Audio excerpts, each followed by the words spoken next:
हिंदुस्तान के कई बड़े मशहूर मौलाना ने बैरिस्टर असदुद्दीन अवैसी साहब को अपना समर्थन दिया है। दोस्तों, अब जो मुसलमान है वो अब समझ चुकी है कि हमें जो अपना हिस्सेदारी है वो ख़ुद से लेना होगा। मुसलमानों का जो लड़ाई है, जो लड़ रहे हैं, वह है बैरिस्टर असदुद्दीन अवैसी साहब। आपको भी पता होगा, बैरिस्टर असदुद्दीन अवैसी साहब के समर्थन में कई बड़े मुस्लिम चेहरा, जो बड़े चेहरा के रूप में हिंदुस्तान में जाने जाते हैं, मौलाना अरशद मदनी साहब और मौलाना महमूद मदनी साहब, ये दोनों बड़े मशहूर मौलाना हैं हिंदुस्तान के। इन दोनों ने बैरिस्टर असदुद्दीन अवैसी साहब को अपना समर्थन दे चुके हैं। 2024 में लोकसभा का चुनाव है। 2024 में बैरिस्टर असदुद्दीन अवैसी साहब पूरी तैयारी के साथ चुनावी मैदान में उतरेंगे।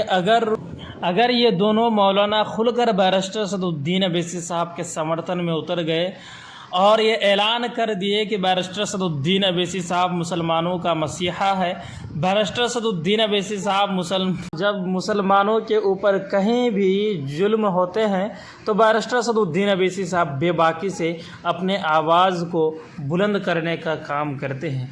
दोस्तों, आपने देखा होगा कि हर एक राज्य में जिस तरह से मुसलमानों के ऊपर जुल्म होते हैं तो बैरिस्टर असदुद्दीन अवैसी साहब अपने आवाज़ को बुलंद करने का काम करते हैं।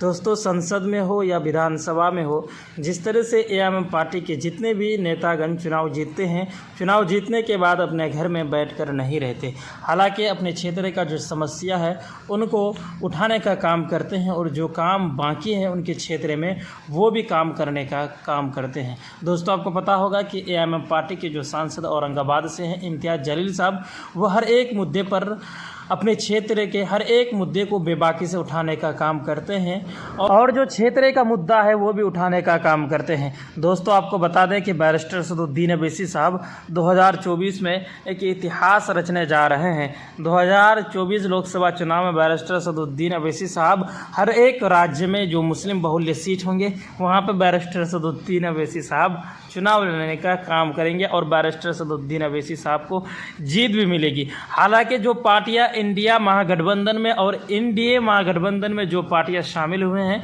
उनमें कई ऐसी पार्टियां हैं जिनका ना ही कोई विधानसभा में विधायक है, ना ही संसद में सांसद है, ना ही कोई पंचायत में पार्षद है या चेयरमैन